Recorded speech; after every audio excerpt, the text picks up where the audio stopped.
Hello, good morning. Araw po ng Biyernes, December 12, sa oras po ng alas 8:20.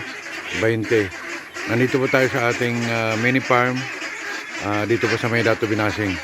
So bago po tayo magpalabas sa kanila, naganda na po tayo ng kanilang makakain na nilagay ko lang sa mga sako para po hindi sila mag-agawan. Kasi kung nasa pipe po ay nag-aagawan sila. So napakaingan nila guys. Sisilipin natin sila, yan o. Yan. Silipin natin ang maingay na itik sa umagang ito. So yan po sila o. Yan. Yan po yung palalabasin natin ngayon. At dito natin pakakainin sa kabilang kwarto, kabilang room nila. So yan po yung nilagay natin na pagkain nila.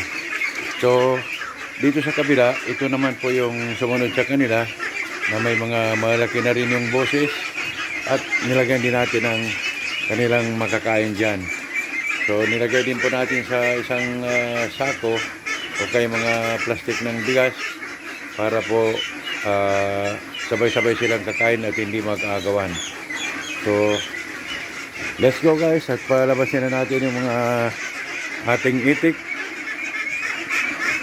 na inshallah ay malapit na rin mangingitlog. So let's start.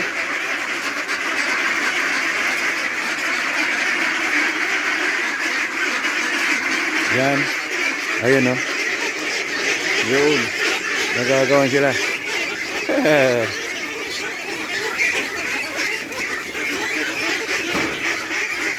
Oy, nagpaiwan pa kayo, walang matira sa inyo. Nagpaiwan pa kayo. Yun. Nagpaiwan yung tatlo. So, ito-close natin yan sa kabila para po hindi sila makalabas. Dito lalagyan po natin ng ano.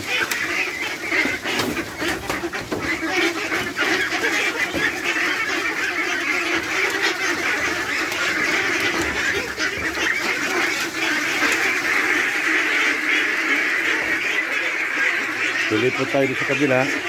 Ito naman ang bubuksan natin at palilipatin natin sila. Uy, may itlog oh. May itlog ng manok.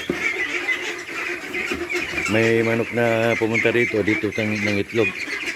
So, come on, come on. Sige, punta na kayo doon. Yun. Ayun oh. Yun. Uy. Walang matira sa inyo. Uy, naiwan si Bulilit. Yan o. Oh, yan po yung pangalawang ano natin, sumunod doon sa mga malaki. So, ganun din ang ginagawa natin for the meantime. Pero gagawa natin sila ng box feeder na doon po tayo maglalagay ng kanilang pagkain for the whole day. Magbubuhos tayo doon ng pagkain nila. So, hindi na natin masyadong problema yung pakainin natin ba sila ng tanghali kasi nandoon na po yung ano. Gagawa po natin ng paraan kung paano sila mapangalagaan at makakain ng maganda na hindi tayo problema. So, katulad ng sabi ko guys, ang pag-aalaga ng itik ay hindi biro. Napakalaking gasto. Katulad nito, every 10 days ay gumagastos po kami ng nasa 3,000.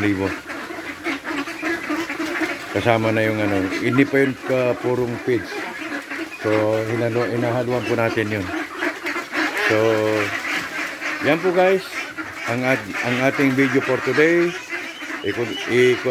Tutuloy natin ang mga ating gawain dito sa farm. At maglagay tayo ng tubig doon, no? Sa may pipe na yun. After nito, paglabas ko, maglagay ko ng tubig dahil pagkatapos nila, maghahanap na sila ng tubig. So, after nang malagyan ko ng tubig, lilipat tayo doon sa baba at yung mga pato naman ang ating bibigyan ng makain. So, maraming salamat guys. I'll see you for the next video. Huwag niyo pong kalimutan mag-subscribe at magbigay ng komento. Thank you.